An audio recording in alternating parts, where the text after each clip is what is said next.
Bom, pessoal, muito boa tarde. Gravando aí mais uma videoaula, né? Enquanto nós estamos aí dentro dessa epidemia, vamos tentando dar o máximo possível de conhecimento para vocês aí, abrangendo aí os tópicos que ainda fazem parte, né, do nosso conteúdo. Então, eu espero que vocês estejam bem, todos vocês, que essa epidemia não tenha aí atingido nenhum de vocês, que a gente possa aí se reencontrar o mais breve possível. Bom, eu passei um material para vocês em relação à utilização de certos elementos, né? No caso aí falando das estratégias abordadas por Michael Porter em relação à utilização do sistema de informação, né? Tentando ganhar aí vantagens competitivas. Então, nós já vimos todos os conceitos que envolvem aí, pelo menos boa parte deles, que envolve o que vem a ser o sistema de informação, o sistema de informação gerencial.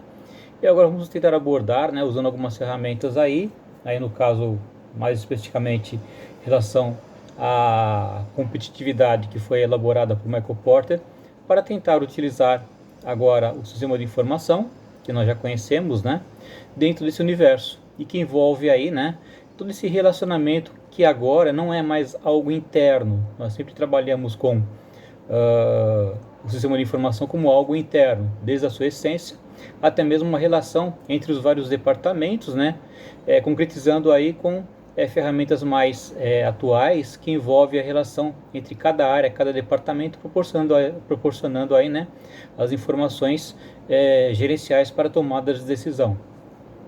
Então, a partir de agora, vamos tentar levar esse sistema, né, sistema de informação, para a parte externa da empresa. Então, vamos analisar agora o impacto do uso do sistema de informação para as empresas. Então, esse material que eu mandei para vocês, né, basicamente ele trata desse sistema, o que vem a ser você trabalhar o sistema de informação agora dentro do ambiente, né, mais competitivo, que envolve aí tanto a parte de fornecedores como também a parte de clientes e a parte de concorrência também. Então, vamos falar um pouquinho agora desse universo. Bom, o Michael Porter ele fez esse levantamento, ele fez todo esse estudo, né? E ele detectou o quê? O mercado ele não é um mercado igualitário, ou seja, você não tem empresas competindo com o mesmo nível, o mesmo grau de vantagem. Sempre alguém vai estar levando vantagem de um lado da balança. Então, embora o sistema tente ser o mais igualitário possível, mas isso não acontece, principalmente quando tem uma concorrência. Então, quando falamos em rivalidade entre concorrentes, que é uma das categorias dele, né? Exatamente isso que acontece. Você tem empresas que elas têm aí uma certa rivalidade, disputam o mesmo mercado, e aí, logicamente, a empresa que investe mais, ela busca, né, logicamente, um padrão diferenciado e uma porcentagem maior, né, uma participação maior de mercado. Então, essa rivalidade, ela é saudável, ela precisa existir, e ela que vai determinar exatamente quem vai, né, dominar o mercado através de uma tecnologia superior, produção em grande quantidade, domínio do próprio mercado. Então, isso determina para ela um posicionamento a nível de mercado diferenciado.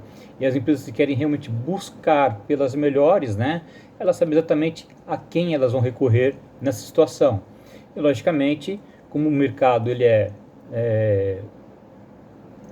pertence a todos, né? Então, até as empresas que não têm o mesmo potencial, não têm o mesmo poder de negociação, elas ainda assim têm um mercado que elas atuam, elas conseguem trabalhar, né, dentro de uma escala inferior em termos de mercado. Então, ela tem uma participação no mercado menor, mas ainda assim ela participa desse cenário também.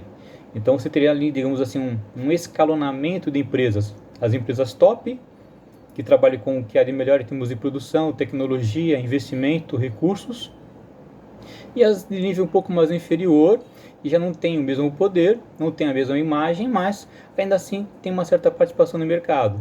Como se fôssemos falar, né, dentro do segmento de refrigerantes, a Coca-Cola, que domina o mercado, embora tenha os que não são, né, participativos em relação ao consumo de Coca-Cola, mas ela domina o mercado. E tem as empresas menores que, embora não tenham a mesma participação mundial de uma Coca-Cola, mas ainda assim elas detêm uma certa participação de mercado. Então eu tenho uma escala em relação a isso, tá? Então uma das primeiras leis que Michael Porter aí estudou, né, foi exatamente essa rivalidade e como que ela é tratada, né, como que você começa a diferenciar um concorrente do outro. Então é o poder de negociação e acaba envolvendo aí em relação à forma como ele utiliza os recursos financeiros, a parte de investimento, tecnologia, produtos, geração de novos produtos, campanhas de marketing, contratação dos melhores profissionais também a nível de mercado e assim por diante. Então, o primeiro aspecto é a parte de rivalidade entre os concorrentes. Depois entramos aí na parte de fornecedores. Então, quem são os principais fornecedores dos insumos que a minha empresa precisa? Então, eu tenho os fornecedores de ponta, que têm aí os produtos com melhor qualidade, tem aí bons sistemas de gestão, detém aí o poder e o uso da tecnologia dentro da sua corporação, das suas empresas, e também, logicamente, também aliando esse padrão à qualidade de produto, à qualidade de atendimento, à qualidade em termos de processos internos e assim por diante. E aí, quando falamos em qualidade, né, acabamos entrando aí em sistemas cada vez mais atualizados de padrão de qualidade. Você tem lá 6 Sigmas, você tem sistemas ISO, normas DIN e assim por diante. Até mesmo dentro do nosso cenário, né, a Associação Brasileira de Normas Técnicas. Então, tudo isso acaba o quê? Envolvendo essa parte de qualidade também. Então, quando falamos aí em relação a essa barganha de fornecedores, quem são os principais fornecedores, né, dos insumos que eu preciso?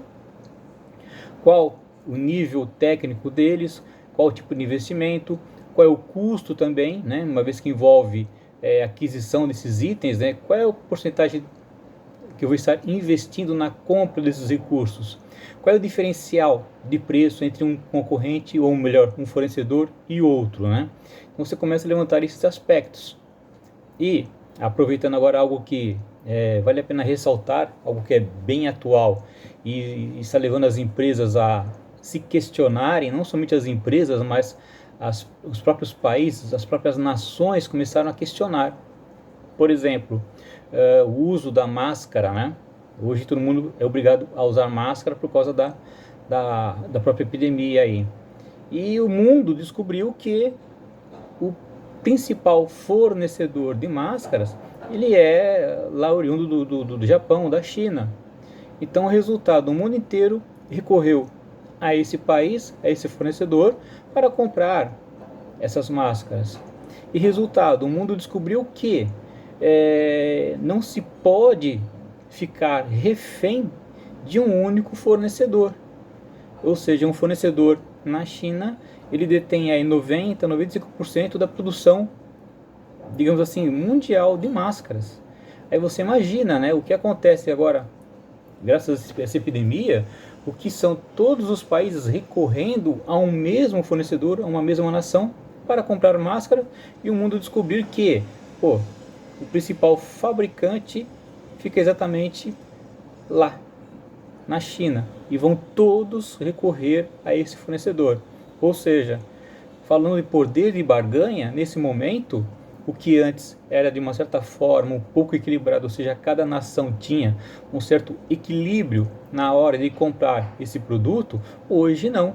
Hoje esse poder de barganha ele foi quebrado. Tanto que surgiu algumas reportagens aí dizendo que os Estados Unidos acabou intervendo, né, pagando uma porcentagem um pouco maior para poder ganhar ou ter a preferência em termos de aquisição da produção desse fornecedor. Então você vê como as regras elas começam a ser alteradas em circunstância do que? Da mudança de cenário. Então o cenário começa a mudar, então aquilo que antes nós tínhamos um certo equilíbrio, porque não se tinha a extrema necessidade desse item, apenas de um uso regular, hoje se tornando algo emergencial e obrigatório, todo o mundo acaba sendo recorrente, né, a procurar esse item do mesmo fornecedor. E resultado, aquele equilíbrio ele deixa de existir e esse fornecedor agora ele passa a ter, né, o poder de barganha, o poder de negociação. Ele começa a estipular preço, começa a estipular formas de pagamento, começa a estipular, né, datas de entrega. Por quê? Hoje ele detém essa preferência, o mundo está comprando tudo dele, o mundo necessita emergencialmente desse item. Então antes eu tinha um poder de barganha equilibrado, porque não era um item de uso obrigatório mundial, hoje se tornou obrigatório. Hoje todas as pessoas são obrigadas a utilizar aí essa máscara. Então você imagina, né, o poder de barganha que esse fornecedor hoje tem perante, né, aos seus compradores. Então hoje esse equilíbrio foi totalmente quebrado. E o mundo, né, os países estão percebendo isso. E o Brasil percebeu isso também. Eles perceberam exatamente que nós compramos de um único fornecedor, o mundo compra de um único fornecedor. Então eles esperam que, passando essa epidemia, que esse sistema venha a ser diluído, que você não crie mais esses polos, né, preferenciais em termos de compra, que você comece a diluir, né, esse poder de negociação que hoje, né, falando sem termos de máscaras, né, fica única e exclusivamente lá, oriundo desse país, desse fornecedor. Então, se hoje ele detém 95% da produção mundial, que seja diluído, que ele fique com 50%, 60% e outros países comecem a ter também esse desenvolvimento e buscando aí criar essa forma alternativa de poder atender uma demanda mundial. Mas, se isso vai acontecer ou não, só o futuro vai dizer. Hoje o mundo percebeu isso. Todos estão refém de um único fornecedor exclusivo. E aí a problemática está estabelecida. Bom, então falamos aí dos fornecedores agora. Vamos falar agora em relação ao quê? Aos clientes. Então, poder de barganha dos clientes. Aí agora quem detém o poder de compra, né? É quem detém o poder de barganha. E isso é fácil, essa analogia é muito fácil, muito simples. Vocês imaginem, por exemplo, que vocês são construtores, vocês levantaram um prédio, vocês estão vendendo esses apartamentos, e lógico, a tratativa de quem vai comprar uma unidade apenas exclusiva, né, não é a mesma tratativa de quem vai chegar lá e vai comprar 5 apartamentos, o investidor. Nós chamamos de investidores. Então quem chega com um poder maior de compra, ele acaba tendo uma certa preferência em termos de negociação. A tratativa acaba sendo diferente. Por quê? Estou vendendo, eu tenho pessoas interessadas, só que a vantagem maior não pertence a quem vai comprar apenas uma única unidade, um único apartamento, mas sim quem vai comprar 5, 6 apartamentos. Então esses investidores que investem nesse mercado, nesse cenário, eles acabam tendo uma vantagem econômica maior, porque eles vão comprar, eles detêm aí o poder de compra, né, o capital, e em cima desse capital eles acabam levando algumas certas vantagens que o comprador normal não teria. Então esse poder de barganha ele fica facilmente identificado através desse simples exemplo. O maior comprador detém o poder de negociação. E retornando, né, nossa antiga problemática aí, foi como nós falamos, né, em relação às máscaras. Os Estados Unidos, por ter um capital, uma posição privilegiada em termos de mundo, né, basicamente ele domina toda a América, desde o norte, central, América do Sul também. Então quando falamos em América, falamos dos Estados Unidos. Ele deteve o poder de compra e a preferência em termos de quê? Comprar esses itens junto a esses fornecedores. Então ele detém o capital, ele detém o poder de negociação muito maior. Então, por mais que o mundo não aprove, né, essa situação, mas é uma realidade de mercado. Então você vai dar uma preferência muito maior a quem tem um poder de capital maior, porque vai comprar em maior quantidade e você tem uma certa relação ali que você não quer perder. Então, se eu tiver que escolher entre Estados Unidos, de ter um poder, uma imagem mundial muito maior, e escolher entre o Brasil, não tem nem o que se discutir, né? Por mais que nós, né, sejamos brasileiros, mas a regra ela é bem clara. E é através disso que nós estamos falando do Michael Porter, né? A preferência maior vai ser sempre dos Estados Unidos. Maior imagem, maior poder de negociação, maior poder de barganha como comprador. Tá claro? Então acho que ficou fácil de vocês entenderem em relação a essa parte aí. Depois, em relação a novos concorrentes, quando falamos de novos concorrentes, esses concorrentes eles podem entrar com uma tecnologia diferente. Essa tecnologia pode acabar interferindo no meu mercado.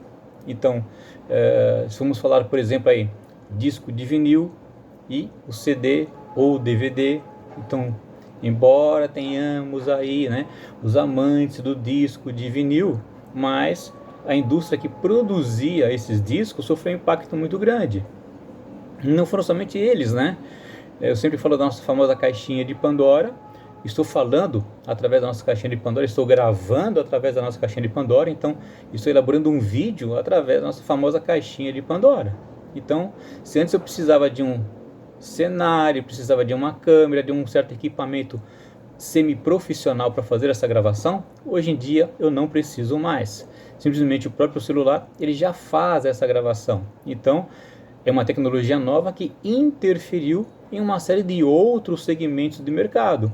Segmentos de música, segmentos aí em relação à parte de fotografia, à parte de filmagem, à parte de documentos, uma série de outros registros que antes eram totalmente diversificados, né? E hoje estão unidos dentro de um único aparelho que é exatamente o celular. Então vocês imaginem o que é um concorrente chegar com capital, chegar com uma tecnologia diferenciada, interferindo em todo um segmento de mercado. Isso pode sim acontecer e acontece. Então eu tenho que estar sempre atento, acompanhando toda a movimentação que existe no cenário mundial, porque de repente pode surgir uma nova tecnologia, ela pode impactar fortemente o mercado no qual eu atuo, levando aí até a minha empresa mesmo a fechar, caso eu não consiga acompanhar, né, esse nível de investimento, esse nível de inovação. Então, quando falamos em novos concorrentes, esse impacto ele é muito visível, principalmente hoje que a tecnologia ela é muito, ela evolui muito rápido. Então, esse acompanhamento se faz necessário. Qualquer pequena alteração pode impactar fortemente o mercado que eu atuo, tá? E mais que nós podemos falar? Falamos de qualidade, novos produtos e serviços, né? Então, basicamente, falando um pouco em relação a esses novos produtos, está atrelado exatamente a essas tecnologias, né? Que hoje elas afloram. Hoje vocês têm aí várias plataformas de comunicação. Então, se voltássemos aí 10 anos atrás, 10 anos no passado aí, ninguém em sã consciência falaria que a televisão perderia, né, o seu poder como ferramenta de comunicação. E hoje a televisão ela está perdendo sim o seu poder de comunicação. Hoje você tem aí várias plataformas bem diferenciadas de comunicação. Cada pessoa acaba promovendo aquela plataforma que mais lhe agrada, divulgando essa plataforma e tendo acesso a ela, né, através dos vários recursos disponíveis. Então hoje, quando falamos em comunicação, por exemplo, né, se fôssemos listar aí, teríamos assim mais de 10, 12 ferramentas de comunicação, desde o Instagram, Twitter, Facebook, Snapchat, Twitter, enfim, aí tem aí uma gama enorme aí que eu não sou um profundo conhecedor, mas eu sei que existem várias plataformas de comunicação, vai desde a geração de vídeos, né, como YouTube, blogs, enfim, a coisa vai ganhando um mercado cada vez maior. Então, esses novos serviços que vão surgindo, né, eles interferem nesse mercado também. A prova viva é que hoje as empresas, para que elas possam estar atendendo, vendendo seus produtos, elas estão sendo obrigadas a se redescobrir. Tudo por quê?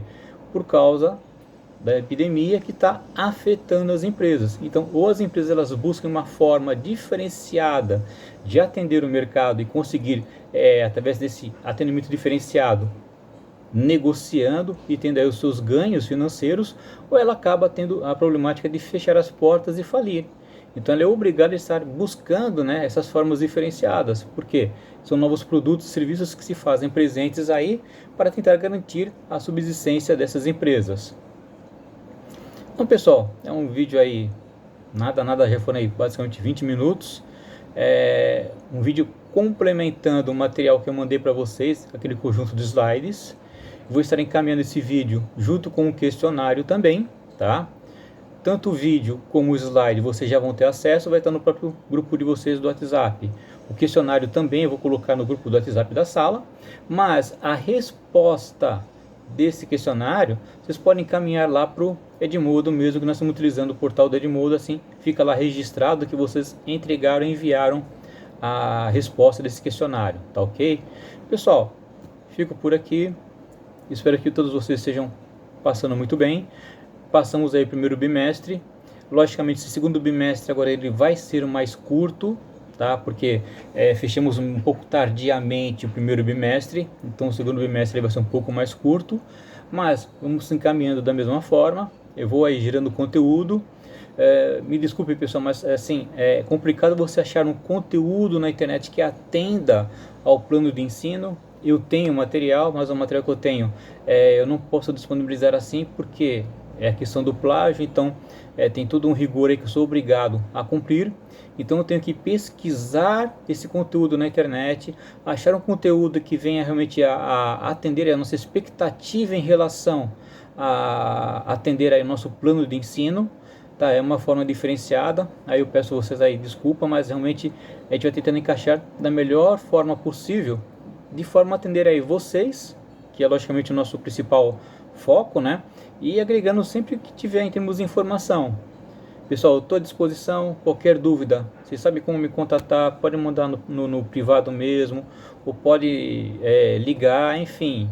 O importante é que nessa reta final agora, já iniciamos o segundo bimestre, que vocês sejam atentos às atividades, entreguem as atividades pontualmente, vocês vêm fazendo isso, então eu até dou os parabéns a vocês pela prontidão com a qual vocês estão sempre atendendo as minhas solicitações e promovendo aí, né, esse bem-estar em termos de conhecimento. Pessoal, da minha parte é só, espero que vocês consigam aproveitar um pouco do vídeo, foi a minha terceira gravação, é complicado, não é o meu métier, mas espero que atenda vocês aí em relação à parte de conteúdo. E no demais estou à disposição. Vocês tendo alguma dificuldade, qualquer coisa é só me ligar, mandar no privado, enfim. Estou à disposição de vocês. Vou estar caminhando o vídeo. Na sequência eu vou estar caminhando para vocês também o questionário. E o questionário apenas lá no Edmodo, no nosso portal A Resposta, tá ok? Pessoal, forte abraço, tudo de bom para vocês. Até mais.